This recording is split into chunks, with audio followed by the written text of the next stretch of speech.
Thank you. Thank you, Swamiji. So it's been a great pleasure to be able to write this work, because it becomes like a meditation, because you really have to focus in on the teachings of Swami Vivekananda. Sometimes when we read things, if you don't have a reason or a way to focus on it, you just kind of read through things and it doesn't sink in.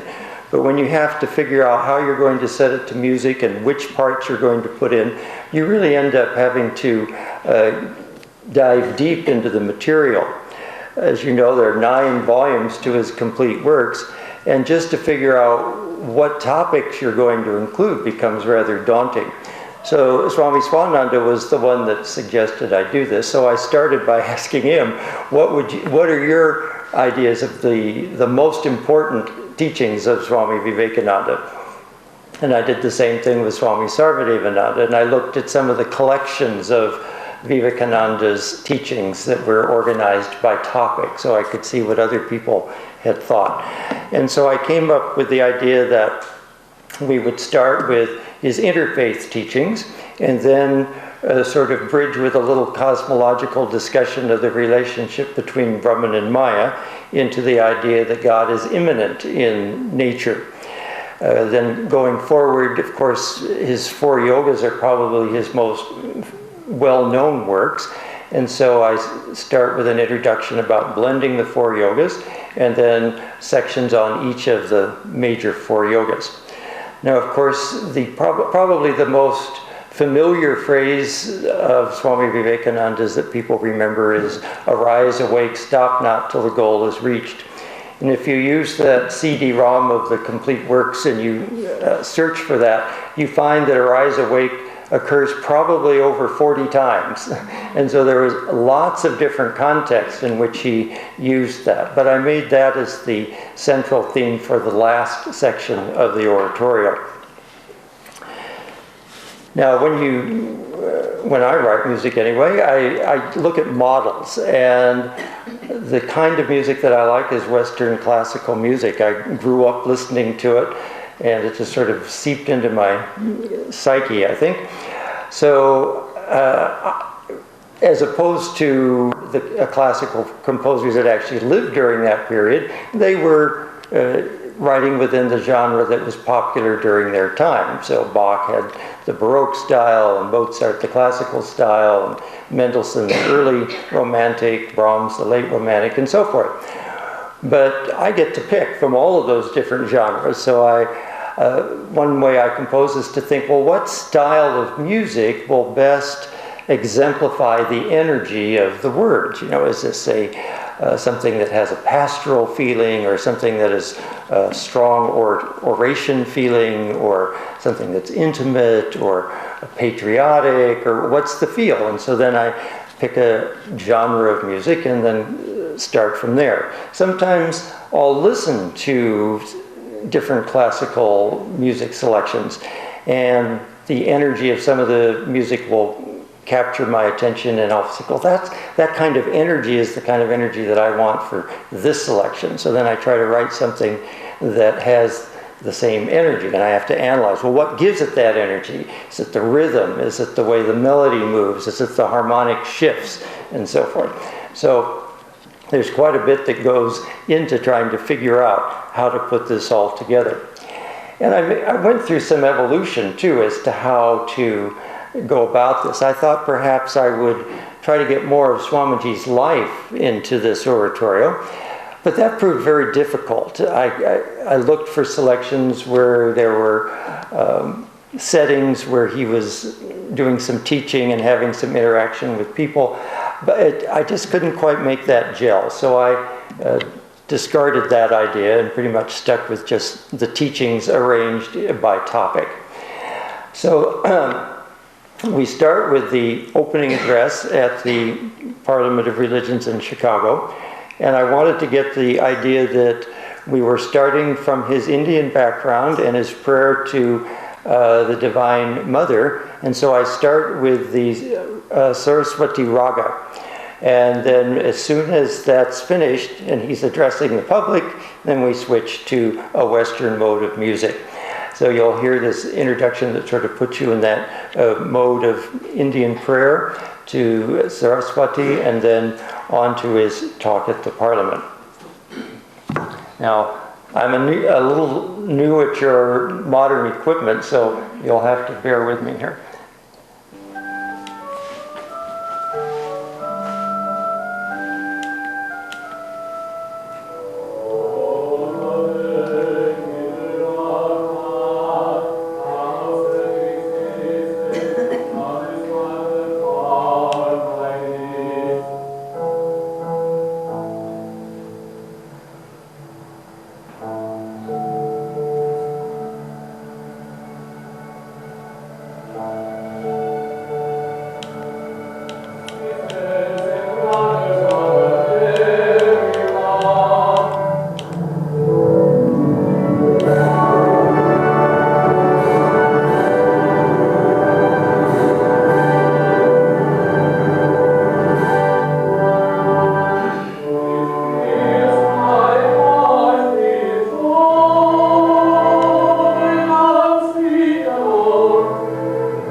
So I use the blind folks in the elephant parable rather than the frog in the well parable. And I treated the parables like micro operas. At first I struggled. How am I going to put these into a song?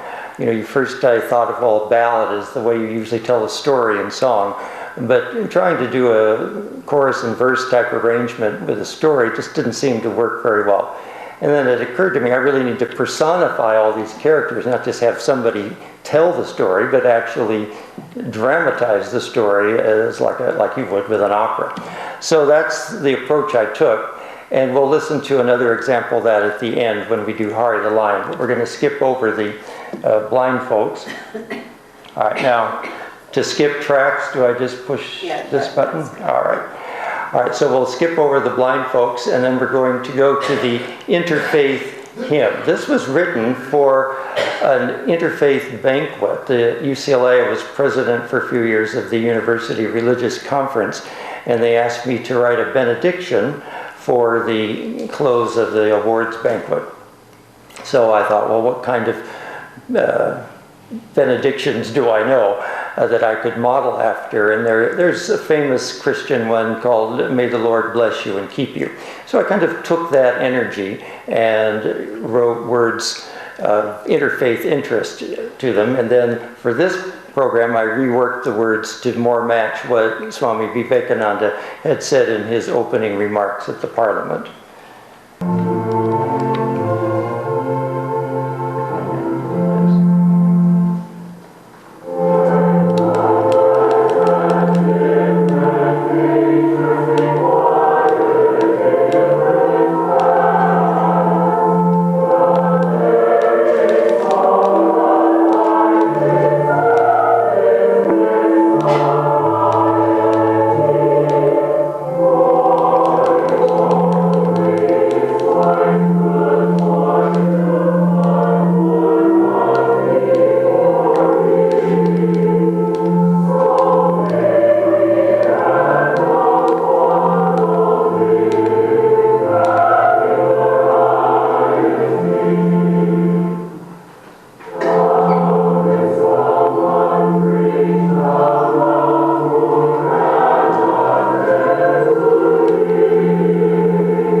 The next selection has to do with the interplay between Brahman and the Divine Mother. And I wanted this to express the divine mystery. So I used a very slow recitative style that might have been reminiscent of Vivaldi or Bach or somebody of that period. So we'll listen to a part of that.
Then we went into a chorus in honor of Kali, and we used some of the teachings of Sister Nivedita that she had been taught by Swami Vivekananda. So we're going to skip over that. And I also have the source material here in case you're wondering why there's so much other stuff there.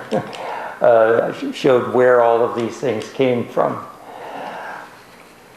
All right, let's look at another solo in the group on the God and nature. All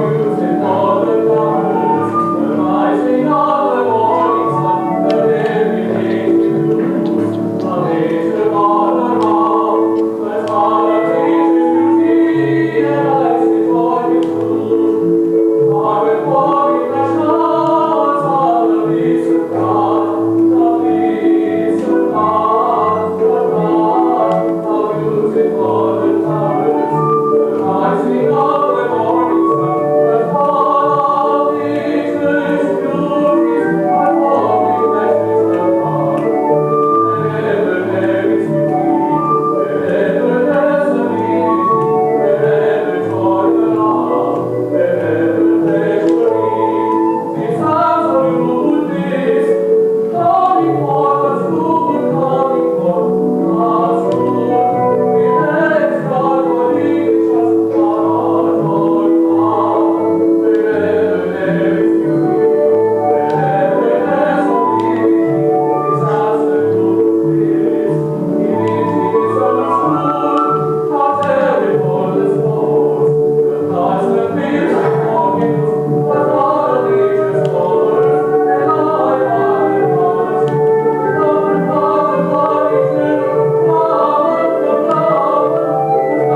So there were several other choruses along that line, and it's just a little complicated having to do this all on one screen here. And as you can see, these are the original words here of Vivekananda, and you can see that I had to sort of cut and paste different things up to get a set of lyrics that would flow in time to the music. So it was challenging at times. All right, I think the next one we have here is, let's see. Probably should have deleted those things.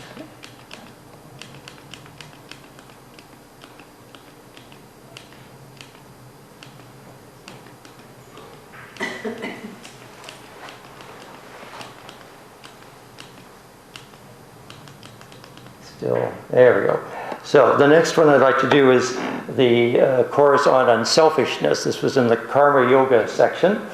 Or do we have, well, we have two that work that have the right. Let's do that one. This is a very serious piece, and if you know Western music, it's written in a polyphonic style where you have different themes, which are then sung with repetitions, and they're imitative polyphony here. And it has a very serious tone. This is sort of the message that's we need to hear, but sometimes it's hard to swallow, that you have the right to the work, but you don't have the right to the fruit. So now let's see if I can actually find this track here. That'll be another interesting thing. So in this particular, there's a rather obscure oratorio that I also used as a model called Saint Ludmila, written by Dvorak. It's almost never performed because almost never, nobody ever has heard of Saint Ludmila unless you're in Czechoslovakia. But anyway, I used that as a model. So this one actually has kind of a Dvorak flavor to it. And it's interesting that we were talking about this morning in Boston. Someone asked about how do you get the mood into it. And some of them said, well, they always kind of associated religious classical music in churches as being kind of somber and serious. And it's interesting, in this oratorio, when it was about the conversion of the people in Czechoslovakia, and the way I heard it, it seemed like all the sprightly, happy music was given to the pagans, and when they became Christians, it became very serious and stodgy. But of course, we don't have that attitude in Vedanta. You're supposed to be joyous. So, and the same thing with Sir Arthur Sullivan's works. He's most well known for his operettas, which are very sprightly and lively and lots of fun. But he actually did write oratorios, but they're almost never done today. And again, they kind of have this serious quality to them that just didn't have the staying power that his operettas did. So that How Beautiful the Flowers sort of had that Gilbert and Sullivan feel to it. We're going to skip this one and go back to this one. Let's see what. There we go. So this is To the Work You Have the Right. Now I've got to get back to my other program, don't I?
The next selection will be from the Gyana Yoga section. Think you are free, think you are free, and as free that you will be. This is again written in kind of a Handelian style of a grand chorus.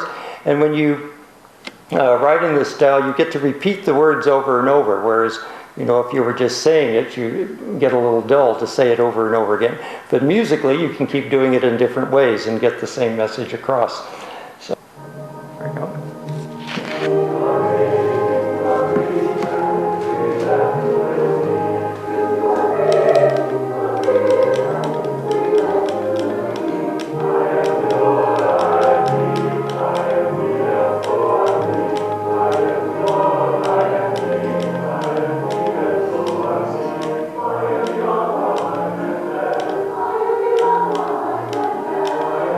Oh,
The next selection we're going to hear, sorry we're having so many technical difficulties, but yeah, we keep getting feedback for some reason. The last two selections we'll hear are the last two from the Oratorio. And the first one is one of the parables, Hari the Lion. And I originally was not going to set this to music. I looked for other parables to set, but they were all had such sad stories. You know, the one with the sparrows that dive into the flames to feed the visitors, and various parables like that. Just didn't inspire me too much. And when I wrote the final chorus, it kept referring to shake off the delusion that you're sheep and come up, O lions. Well, that didn't make much sense if you hadn't heard the parable. So I practically at the last minute, I think I probably finished it 2 weeks before they had to perform it, and I didn't spend very long doing it. So it was an interesting rush job. But it's fun to hear the musical symbolism in these little micro operas. You'll hear the lion is stalking through the jungle, and then you'll hear the sheep frisking through the grass, and then you'll hear the pouncing of the lion, and then the sorrowful mother sheep taking care of the cub, and then the little sheep making fun of the cub, and the other lion coming to rescue him, and so forth. So we'll listen to the parable of Hari the lion. Hope the speakers don't roar at us too much.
All right, so this leads then into the final chorus, where Swami Vivekananda's famous words of arise, awake, and stop not till the goal is reached come in towards the end.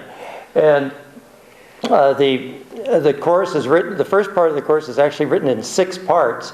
When I first scored it, I realized the vocal lines were way too long for anybody to sing. They were never going to be able to take a breath anywhere. So I had to split the parts so that they sort of sound seamlessly as though one part were singing it, and yet actually it will shift from, say, first soprano to second soprano and so forth. And I wanted to get a very dramatic feel to it, and so I used 6/8 time in the beginning, which has a very kind of a impetuous motion to it, and then a very dramatic final chorus, which is again written in sort of a combination of polyphonic style and homophony, where you have alternating sections of chorale-like pieces of statements of the various words, and then mixing that into various polyphonic sections.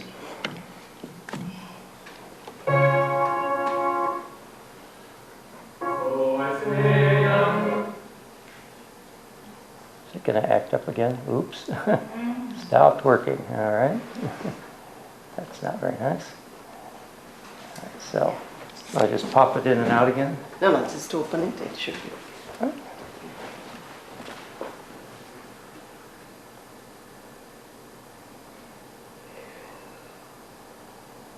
One of the pieces that inspired me on this was a number from Bach's B minor Mass. Not the last one, yeah.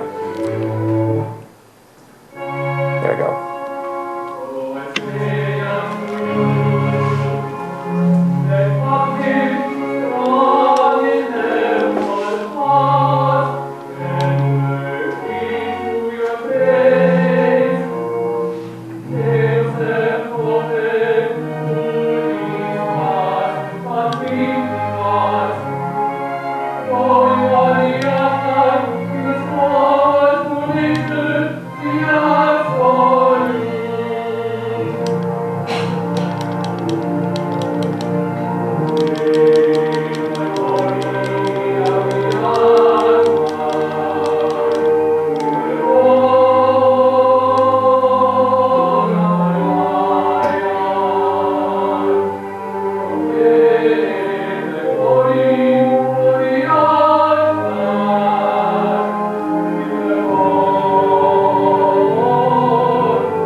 that was the selection that the ambassador heard on YouTube that she liked so much. So it's been a great pleasure to be able to share this with you. We do have copies if you want to hear the whole thing. The whole work is about a little over an hour and a half. And as Atma mentioned, there was an earlier oratorio on Ramakrishna that's also available. And I also wrote a symphony. After I'd written the Ramakrishna oratorio, I realized, gosh, I could write a symphony, and I'd been wanting to do that since I was a little kid. But, you know, how many little kids have access to a symphony? But now I had a symphony in a box, basically.